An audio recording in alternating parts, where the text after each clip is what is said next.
मेरे प्रिय बच्चे, मैं जानता हूँ तुम्हारे मन में क्या विचार चलता रहता है। ऐसा नहीं है कि मैं तुम्हारी मनोस्थिति से परिचित नहीं हूँ। मैं तुम्हारी अवस्था, तुम्हारी परिस्थिति से परिचित नहीं हूँ। लेकिन मनुष्य को अपने जीवन में प्रगति पाने के लिए कुछ बातों का ध्यान रखना आवश्यक होता है। मनुष्य जब अपनी सत्ता को छोड़कर किसी दूसरे को सर्वश्रेष्ठ मानने पर मजबूर हो जाता है, तब वह स्वयं का आलंकन अत्यधिक ही कमजोर रूप में करने लगता है और यही से इसकी तकलीफें प्रारंभ होती है। वह दूसरों की उपेक्षा अनुरूप अपने जीवन को जीने लगता है। वह धीरे धीरे वह तरह तरह की मान्यताओं से घिर जाता है। तुम चाहते हो तुम्हारा जीवन में प्रगति हो, तुम चाहते हो कि तुम्हारे जीवन में उन्नति हो। सर्वप्रथम तुम्हें इस संदेश को पूर्णतः अंत तक सुनना होगा। चाहे परिस्थिति कोई भी हो, इसे बीच में छोड़कर जाने की भूल नहीं करनी है। तुम्हारी समस्याओं की जड़ तुम्हारे विचारों से ही उत्पन्न हो रही है। तुम या तो अतीत में जी रही हो या भविष्य की कोरी कल्पनाओं में अपना जीवन की योजना बना रही हो, तो तुम्हें यह वर्तमान जीने जैसा लग ही नहीं रहा। नियंत्रण अतीत की गलतियों पर विचार करते रहते हो। भविष्य में क्या होगा, इन परिस्थितियों का बेवजह विचार करते हो जो तुम्हारे हाथ में नहीं है। केवल उसका विचार करते हो। किसी के से कैसे बात करोगे, किसी का कैसे सामना करोगे, कोई परिस्थिति आएगी तो उससे कैसे निपटोगे। इस तरह की बेबुनियादी बातें नियंत्रण सोचते रहते हो और फिर तुम्हें लगता है कि दुख ने तुम्हें घेर लिया है। तुम्हें लगता है कि तुम्हारे चारों ओर तरफ दुख आ रहा है। वास्तविकता में उन दुखों का आमंत्रण तुम ही दे रही हो। जब तुम वर्तमान को जीवन जैसा मानने लगोगे तो वर्तमान के प्रत्येक क्षण को जियोगे। अभी तत्काल क्या है इसका विचार करो, भविष्य कैसा होगा इसकी चिंता में मूड खराब मत करो। तुम अब तक जीवन जीते चले आए हो। इतने बरस तुमने जीवन गुजार दिए। जब अब तक तुम जीवन जीते चले आए हो तो भला आगे तुम्हें इतनी चिंता क्यों हो रही है, क्यों सता रही है बेवजह की चिंता। तुम मेरे प्रिय बच्चे हो, तुम्हें सही मार्ग पर नहीं थे, लेकिन पिछले कुछ समय से तुमने आध्यात्मिक के मार्ग का चयन किया। वास्तव में यह तुम्हारे लिए आवश्यक था और तुम इसी मार्ग पर बढ़ते चल रही हो। तुम्हें चिंता करने की आवश्यकता नहीं है। तुमने जो गलतियां की वह मैं नहीं रखता। आगे क्या होगा यह बिल्कुल भी मायने नहीं रखता। उन बातों को सोचना छोड़ दो जो तुम्हारे नियंत्रण में नहीं है। लेकिन तुम्हारा वर्तमान तुम्हें पूरे नियंत्रण में है। अभी इस क्षण में तुम खुश कैसे रह सकते हो इसका विचार करो।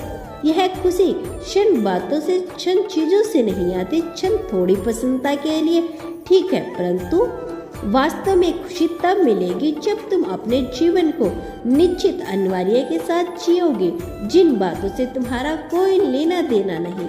तुम उन पर बेवजह अपना समय जाया कर रही हो, दूसरों की बातें करके, दूसरों का विचार करके।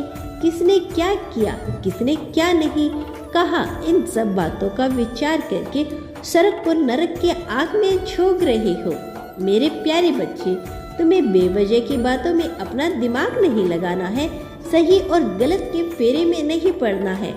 यदि तुम सही और गलत के फेरे में पड़ोगे तो मान्यता और धारणाओं के जाल में फंसते चले जाओगे।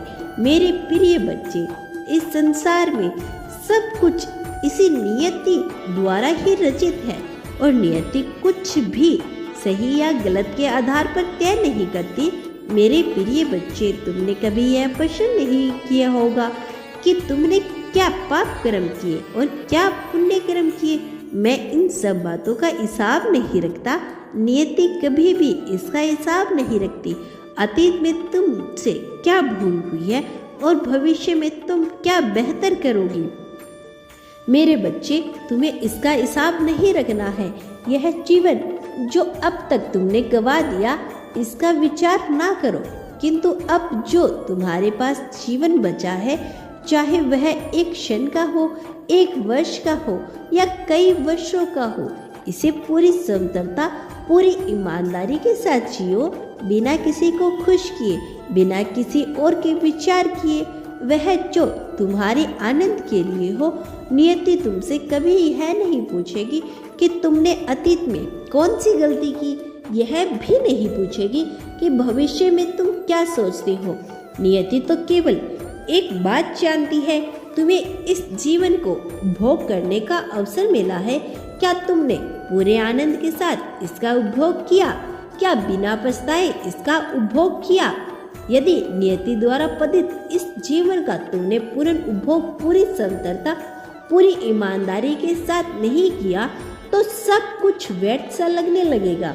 नैतिकता के बनाए हुए सारे मार्ग बनाने लगेंगे। जो पैमाने समाज ने तय किए हैं, तुम उसके आधार पर अपना जीवन जीना चाहते हो तो यह तो अपने साथ किया गया सबसे बड़ा छल है।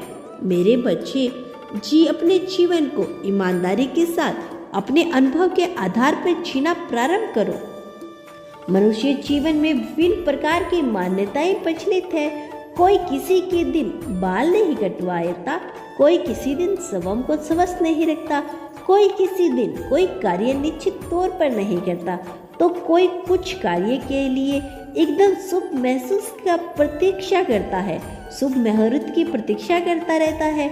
यह सारी मान्यताएं मनुष्य के विचारों से उत्पन्न होती है। प्रकृति इस हिसाब से कार्य नहीं करती। दिन, समय, काल, परिस्थिति, यह सब कुछ अपने आप घटित होता है।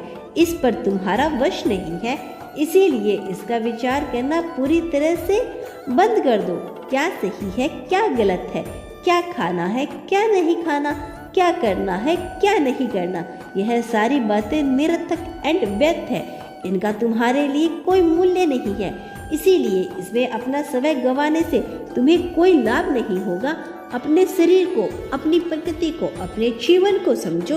तुम्हारे लिए आवश्यक है वह क्या है जो तुम्हारे लिए बेहतर है, फिर वह चाहे किसी भी दिन, किसी भी मुहूर्त पर क्यों ना घटित हो रहा हो। जो तुम्हारे लिए सही है, तुम्हें केवल वही करना है। तुम्हें अपने संसार को समझना है। इस ब्रह्मांड के प्रत्येक मनुष्य का अपना संसार होता है। आज तुम जिस देश काल परिस्थिति में बैठे हो, उसके विपरीत किसी अन्य देश में किसी छोटी सी जगह पर कोई घटना घटित हुई, तुम वह समाचार सुनकर यह द्रवित हो उठते हो, इसमें भला क्या लाभ? संसार में सब कुछ घटित हो रहा है, हिस्सा अहिस्सा सब कुछ।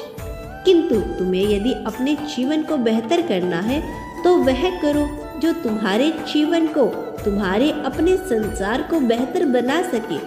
और बदले में प्रकृति को यदि कुछ देना चाहते हो तो इसके लिए प्रकृति का संचरण करो। तुम पहरेदार के रूप में हो, स्वयं ही चोर के रूप में घोषित ना कर लो, स्वयं को ही सिपाही के रूप में घोषित ना कर लो। तुम केवल और केवल इसका उपभोग करने वाले सामान्य जीव की भांति जियो। ऐसा जीव जो प्रकृति से उतना ही लेता है जितनी उसकी आवश्यकता है, आवश्यकता से अधिक सामान एकत्रित करने वाला मनुष्य सदैव चिंतित ही रहता है। इस संसार में बहुत से मनुष्य ऐसे हैं जो किसी निश्चित मान को, किसी वस्तु को कई वर्षों तक संजो के रखते हैं, जबकि वह उनका न तो उपयोग करते हैं न उपभोग करते हैं। किंतु यदि वह सामान को किसी अन्य व्यक्ति या जीव को दे दे तो उन्हें बड़ी तकलीफ होती है। ऐसा अहंकारी मनुष्य भला सुख की कामना कैसे कर सकता है? सुख पाने के लिए त्याग भावना सर्वप्रथम आवश्यक है। मेरे प्रिय बच्चे, मैं जानता हूँ तुम चाहते हो कि प्रत्यक्ष रूप से तुम्हें वह सब कुछ समझा जाए जो तुम चाहते हो, प्रत्येक रूप से तुम्हारा साथ दिया जाए। किंतु उससे पहले तुम्हें स्वयं को तैयार रखना होगा। उसके पहले तुम्हें यह समझना होगा क्या जीवन कितना कीमती है।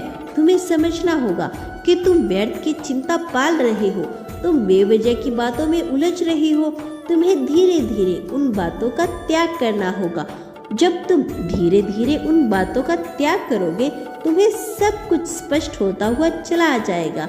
मेरे प्रिय बच्चे, इस संसार में तुम्हें निश्चित तौर पर लाभ होगा, लेकिन लाभ के लिए सबों को योग्य बनाना तुम्हारे लिए अत्यंत आवश्यक है। तुम्हारा कल्याण हो मेरे बच्चे।